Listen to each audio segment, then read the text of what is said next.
दिनचर्या, ऋतुचर्या और आहारचर्या का ज्ञान हमारे पास हो।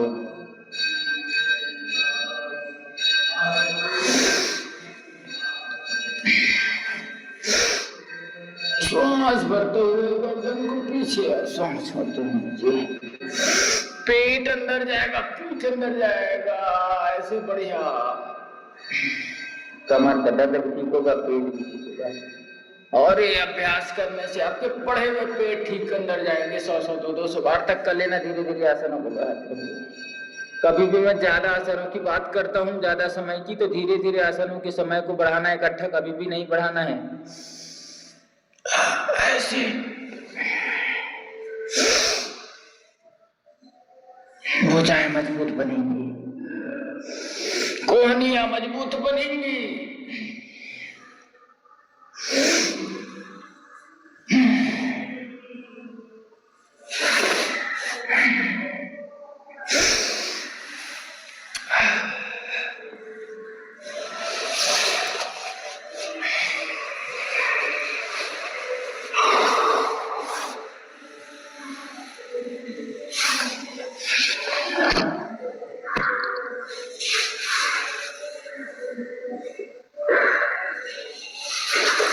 सेठ जी राम राम, आवाज ठीक से आ रही है सेठ जी?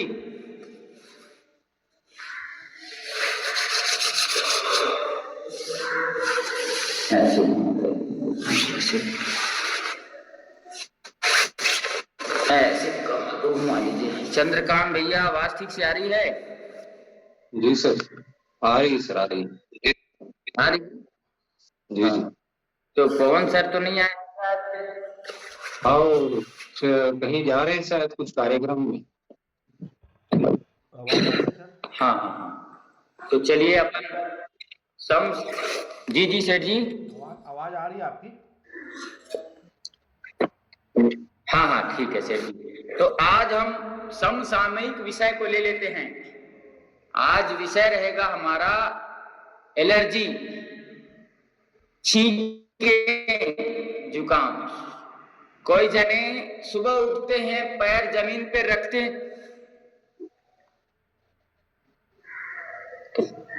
सुबह उठते ही छींके आना, जुकाम, बलगम, नजला हो जाना। तो हमें किसी भी परिस्थिति में कभी भी कोई बीमारी आती है तो हमें बीमारी के कारण का निवारण करना चाहिए। किस कारण से बीमारी हो रही है, इस पे ध्यान देना चाहिए। दुनिया का XYZ कोई भी बीमारी, सबसे पहले देखो कि इसका कारण क्या है, फिर उसके विपरीत काम करना चालू करिए। बार बार छींके आती है तो उन व्यक्तियों को फ्रीज कर रखा हुआ कोई भी चीज ना खाएं। एसी में ना बैठे जिनको ये समस्या होती है। ठंडा पानी को ना पिए।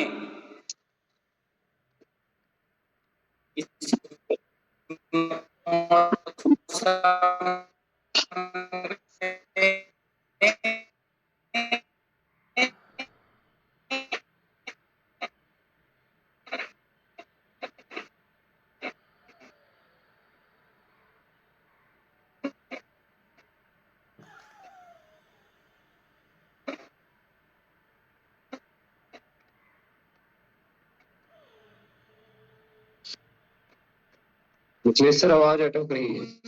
पानी पिए या गर्म पिए, सब शुद्ध खा के लावा तो सर ये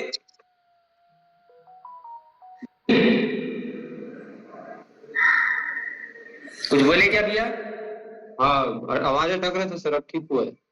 हाँ।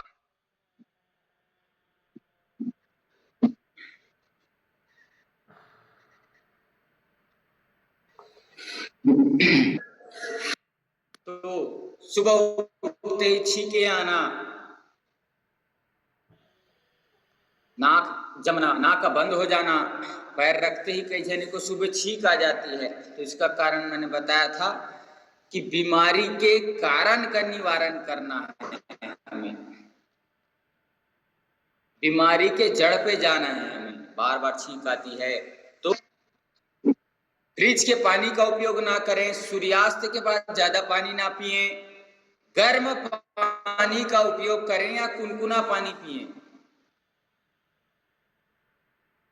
सरसों का तेल के बारे में बता रहा था घरेलू उपचार में आपको। सरसों का तेल लीजिए, शुद्ध घानी से निकला हुआ, उसको गर्म करिए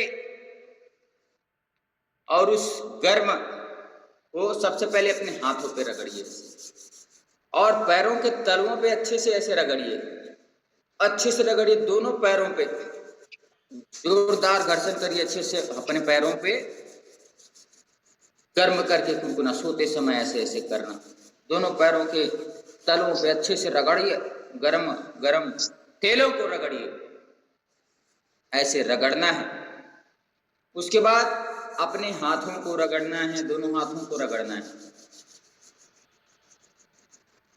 हथेलियों को अच्छे से रगड़ना, पैर गरम तेल लिए, फिर पैर में, फिर हथेलियों में, फिर ये दोनों हमारे कान हैं, फिर तेल लीजिए गरम कर, फिर दोनों कान को अच्छे से रगड़िए, क्योंकि ये सेंसिटिविटी का एरिया है, ऐसे कानों को अच्छे से रगड़िए। कानों को रगड़ने के बाद फिर मोजे आधे पहन लीजिए आप, सर को ढक लीजिए आप, तो बहुत अच्छा है। और यह सरसों का जो तेल है उसको नाभि में घुमाना है, ऐसे नाभि में घुमा दीजिए उस तेल को, जिससे वह अंदर अवशोषित हो जाए। उसके बाद 2-3 बूंद आप नाक में डाल करके पीछे गर्दन करके उस नाक के रास्ते तेल को ले जाइए। नस्य जिसको कहते हैं, नस्य कहते हैं उसको, तो नस्य कहते हैं, बहुत बड़ी चीज होती है। जितने भी कफ डस्ट से एलर्जी है, चाहे धूल मिट्टी की एलर्जी है, इसके करने से ठीक हो जाता है।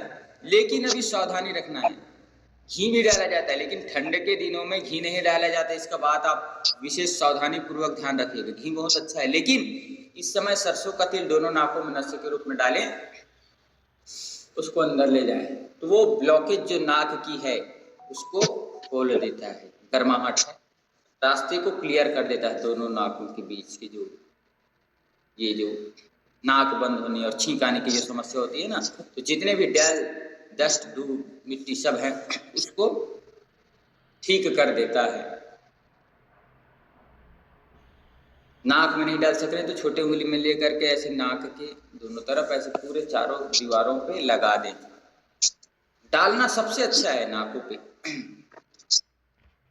एक काम और कर सकते हैं हम, रात में किसी बर्तन में लेकर के पानी उबालिए, उसमें 1-2 लौंग डाल दीजिए और उस पानी को रात भर अपन किसी थर्मस आदि में भर करके उस लौंग के पानी को, उबले हुए लौंग के पानी को रखें और उस पानी को सुबह पिए।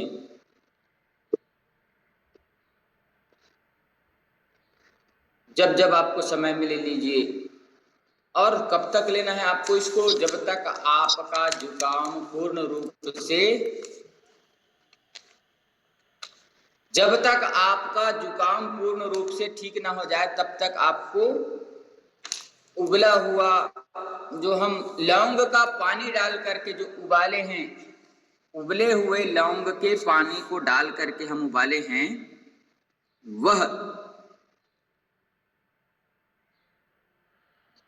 ठीक से ना हो जाए तब तक, ठीक ना हो जाए तब तक लेना है। रात में सोते समय सूर्य भेदी प्राणायाम करना है। क्या करना है? सूर्य भेदी प्राणायाम, जो आपको बताया था सूर्य भेदी। आराम से ये दाहिने नासिका से लेना है, बाएं से छोड़ देना है, फिर दाहिने नासिका से लेना है, बाएं से छोड़ देना है, फिर दाहिनी नासिका से लेना है, बाएं से छोड़ देना है, फिर पुनः दाहिनी नासिका से लेना है, बाईं नासिका से छोड़ देना है।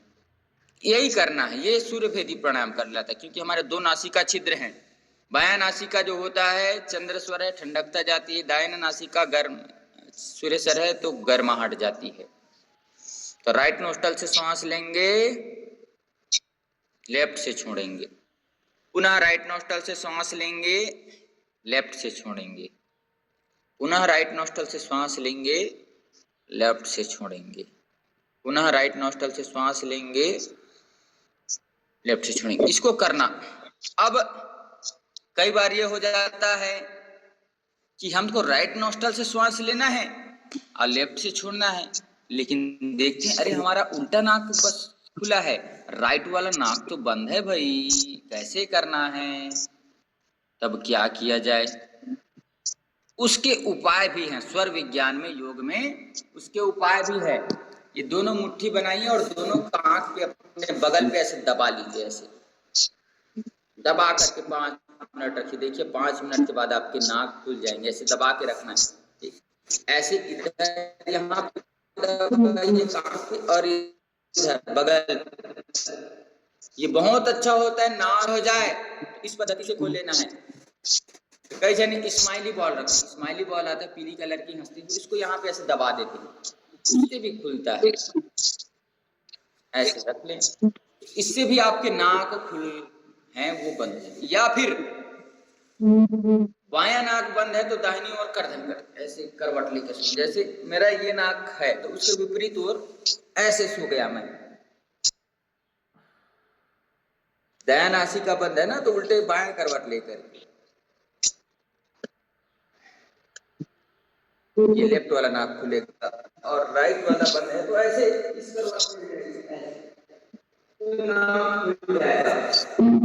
विपरीत नाक की तरह से हमको सोना है।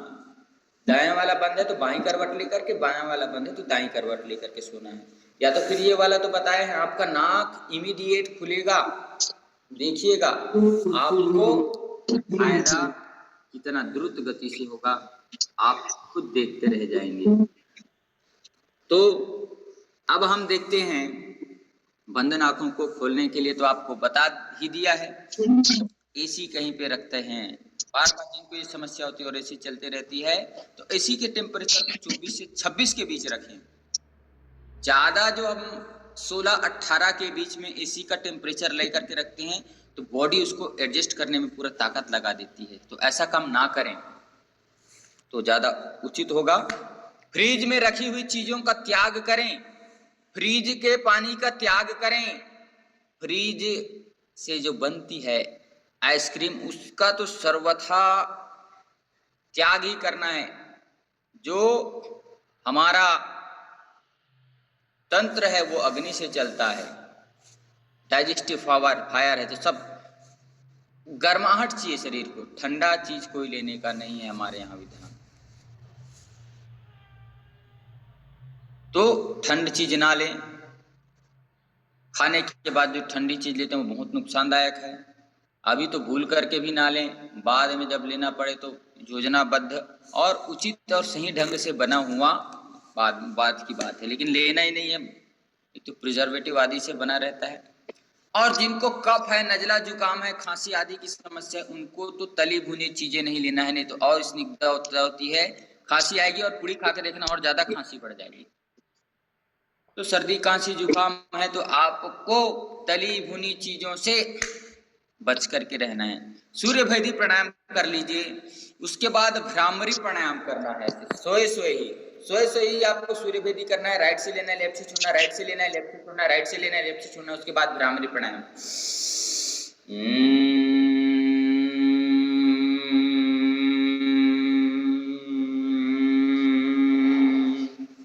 इससे क्या होगा, जब हम करते हैं ना तो यहाँ की नसें हिलती हैं, यहाँ पे जो कफ जमा हुआ है उस पे एक इरिटेशन होता है, जो नाक में इरिटेशन, तो वो ठीक होता है। सर्दी आदि का जो समस्या है वह ठीक होता है। तो इसका हम उपयोग करें, या ओंकार का उच्चारण सोहे से बंद करके नाक से यहाँ की जो करना तो यहाँ तो कफ जो जमा है पूरे चेहरे पे वो कफ आदि ठीक होगा। क्या करना है, हमको क्या करना है, सर में सरसों तेल की मालिश करेंगे तो गर्माहट भी आ सकती है। सब तेल लादी लगा देना तो रोग प्रतिरोधक क्षमता को बढ़ाना है। रोग प्रतिरोधक क्षमता को बढ़ाना है चंद्रकांत भैया, तो क्या करना पड़ेगा, आयुर्वेद का सहारा लेना पड़ेगा। च्यवनप्राश खाइए, कोई भी अच्छे ट्रस्टेड ब्रांडेड कंपनी का, या तो फिर अपने यहाँ बना लीजिए, या फिर आंवले का उपयोग करिए, या गिलोय का उपयोग करिए, या हल्दी का उपयोग करिए। हल्दी मिला दूध ले सकते हैं तो आपकी रोग प्रतिरोधक क्षमता बढ़ेगी। एक चाय जो हम पीते हैं बताता हूँ आपको, ठंड से और सर्दी खांसी जुकाम एलर्जी से बचाने के लिए तुलसी ले लीजिए 5 7 10 पत्ते, उस पे सौंठ या अदरक डालिए, उस पे गुड़ डालिए, हल्का सा हल्दी डालिए और काली मिर्च बना करके उसका चाय पीजिए। क्या क्या मिलाना है, तुलसी का पत्ता 7 से 10 पत्ते ले लीजिए, सौंठ या गुड़ ले लीजिए, सौंठ या अदरक ले लीजिए और गुड़ ले लीजिए, हल्का सा हल्दी और काली मिर्च मिला करके उस चाय को पीजिए। बहुत अच्छा ये चाय ठीक करता है। कुल्थी की दाल ले सकते हैं, वो गर्म होती है। जौ बाजरा की रोटी ले सकते हैं, गेहूं की रोटी ले सकते हैं, वो ठीक होती है। भाप लें, गर्म भाप लें, गर्म भगोने में पानी रखें, सर को पूरा ढक करके उसमें क्या बाम आदि डाल दीजिए, नाकों को खोलने का काम करता है भाप। धूपन चिकित्सा ले सकते हैं आयुर्वेद का। धूपन चिकित्सा मतलब एक तवा लीजिए, तवा पे अजवाइन डालिए और थोड़ा हल्दी, उसको थोड़ा भूंजिए, उसका जो धुआं निकलता है उसको लीजिए, वो भी ठीक करेगा, आपके रेस्पिरेटरी सिस्टम को ठीक करेगा। सिकाई करना है, एक पोटली बना लेना है, पोटली ऐसे बना करके ऐसे ऐसे उसमें क्या भरना है, अजवाइन, और ऐसे यहाँ पे सेके, यहाँ पे सेके, जो कफ होगा वो पिघल के निकल जाएगा। और इनहेलर बताता हूँ आपको, नेचुरल इनहेलर, अपन ऐसे विक्स वाला ऐसे करते हैं ना, उसकी जरूरत नहीं पड़ेगी, वो तो केमिकल से बना हुआ है। हम प्राकृतिक नेचुरल बताते हैं आपको। अजवाइन है, उसको भून करके थोड़ा गर्म कर लीजिए, एक रुमाल पे ऐसे रुमाल लीजिए, इसको पोटली बना लीजिए बढ़िया, और ऐसे सूंघिए सूंघिए सूंघिए, आपका बंद नाक खुलेगा। नेचुरल इनहेलर है, नेचुरल चीजों का उपयोग करना चाहिए हमें, तो ये बहुत अच्छा होता है नेचुरल इनहेलर।